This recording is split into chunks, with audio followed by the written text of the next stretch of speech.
In modern medicine and modern science, there's a tendency to identify consciousness, mind, and brain, make mind a function of the brain, consciousness a function of the mind, and to treat them chemically and to alter them chemically, and that well-being is good chemistry of the brain, higher consciousness is good chemistry of the brain, and unhappiness is bad chemistry of the brain. Nobody's responsible, but we need to change the chemistry to make it better.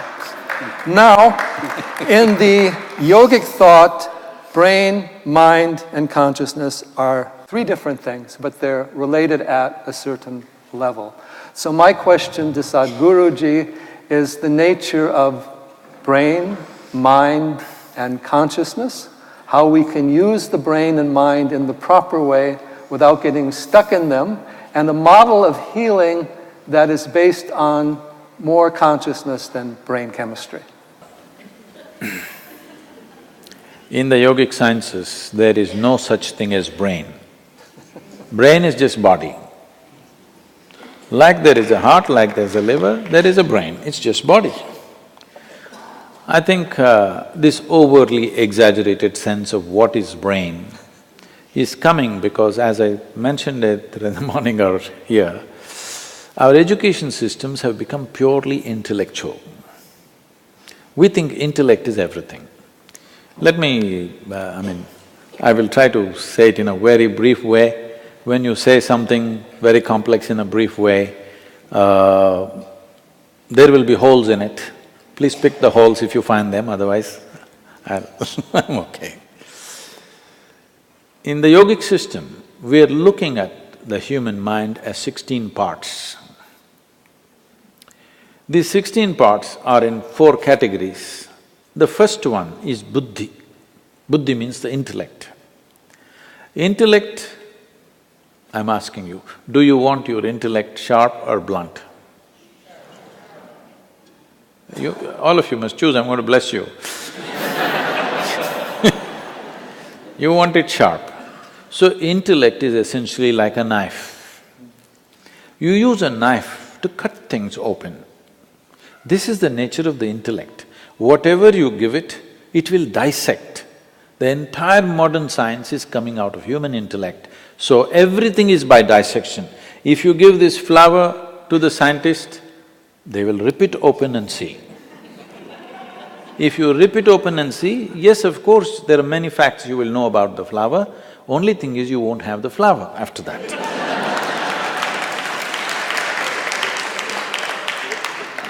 And now if you really want to know something, let's say you really want to get to know your mother, please don't dissect her. That's not the way it works. Because what you can know by dissection is material aspect of life. You cannot know life by dissection. Only the material and the physical can be dissected. But now we are using our intellect to understand the entire gamut of things. Now we try to dissect. We go on talking about unifying the world and unity and enlightenment, everything with intellect. This is like using a knife to stitch something. If you stitch something with a knife, you leave it in tatters. So you are seeing this, the more knowledge you gather about something, the more misunderstanding and further away from truth we are becoming, not because information is bad, because we are trying to stitch with a knife. So intellect is like a knife, it must be sharp, it is a survival instrument. If you did not have a discriminatory intellect, you would not be surviving on this planet, it's very, very vital. But survival is all that it can do. But intellect cannot function unless there is a certain volume of memory. If you wipe out all your memory, it doesn't matter whatever your IQ is right now, if you take off all your memory, you will suddenly look stupid. You may be still intelligent, but you look stupid. This always happens in India. People are putting rural children and urban children together and testing them. Just because of the volume of information that the urban child has, he looks smart. A rural child looks stupid, but you put them in real situations, you will see they will come out so smart because their intelligence is fully on. So, intellect looks smart only when you back it up with lot of information, and hence you see information technology and everybody is mad about information. They're not looking into their phones simply for waste of time, because only with all that bits and pieces of data, they look smart among their friends in the society in which they live.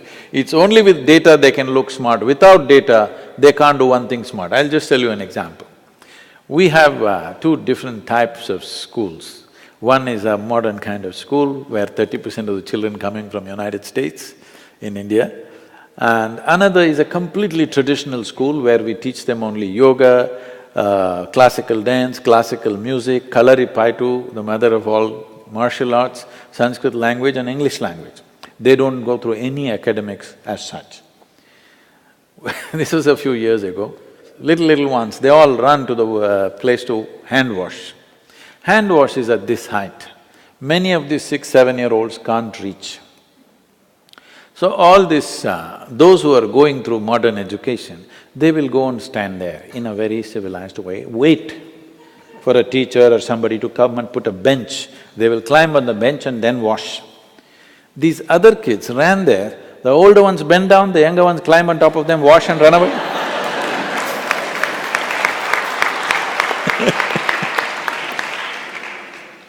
So, too much orientation towards intellect and the other dimensions of intelligence are completely uncultivated today. So the next dimension of the mind is referred to as Ahankara, which we have completely ignored. Ahankara does not mean ego as most people are beginning to think, it means identity. What are you identified with? Because intellect is essentially an instrument to protect the identity that you have taken on. If I say I'm Indian, suddenly my intellect makes me think that way, makes me willing to live and die for it. You will see just a piece of cloth, if you show, I mean a flag, people will have tears in their eyes. Just the identity. If you had put them somewhere else and shown another flag, the same thing would happen. In India, Pakistan, it's very striking because it was one nation and suddenly somebody drew a line and the entire emotion, the way it works is amazing, simply because you got identified with this or that. So intellect is an instrument which protects the identity. Identity is that instrument which allows the intellect to function in a certain way. When I say a certain way, suppose you're identified just with this, me as a person. Your intellect will do only this to protecting you all the time just doing this. Now I say, my identity is my family. Now your intellect will do everything to protect that. Or you say a community, a race or a religion or a nation.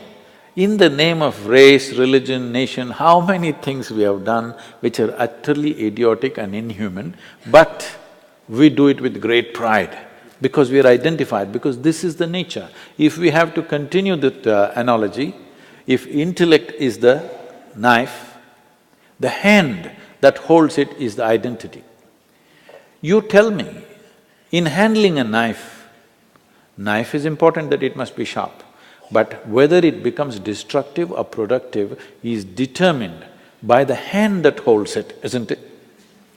But in today's society, in today's world, there is no cultivation of the hand at all. The smaller and smaller identities that we are creating will inevitably cause disturbance within the human being and in the world. There is no other way. Right from ancient times, in Eastern cultures, always we have been taught to have a cosmic identity, Aham Brahmasmi. At the age of 12, you must know Aham Brahmasmi, this means I am the cosmos. Without identifying with a limitless identity, no education should be given. Only after identity is fixed, then education. Because without the right kind of identity, education becomes destructive because you have a limited identity. We can say whatever we want, but essentially all crime, all evil, all most terrible things that we do is just a question of limited identity, isn't it? This is my way, that is your way, this is my country, this is your country, this is my religion, this is your religion. This is all it is. So without cultivating the identity, we are sharpening the knife. We have an unsteady hand, but we are sharpening the knife and arming it with memory. So the next dimension of the mind is called manas, which is a silo of memory. Here there are 8 dimensions of memory. This starts from elemental memory, atomic memory, evolutionary memory, karmic memory and conscious memory, unconscious memory, articulate memory, inarticulate memory. Like this, there are many states of memory. As we already looked at this body carries the memory of everything that's happened on this planet. If we pay enough attention, we can know simply by looking at this how evolution has happened. Only 150 years ago, Charles Darwin talked about evolution by studying life on the planet. But over 15,000 years ago, Adiyogi spoke about how life evolved. He said, first, almost every Indian person knows it but not conscious of it, is the 10 avatars. You must be studying much of it. The first one is fish or water life, next one is amphibious, next one is a mammal, next one is half man, half animal, next one is a dwarfed man, next one is a full-grown man but volatile, next one is a peaceful man, next one is a loving man, next one is a meditative man, next one is supposed to be the mystical man. This is not one-man story, this is the evolution of life on this planet.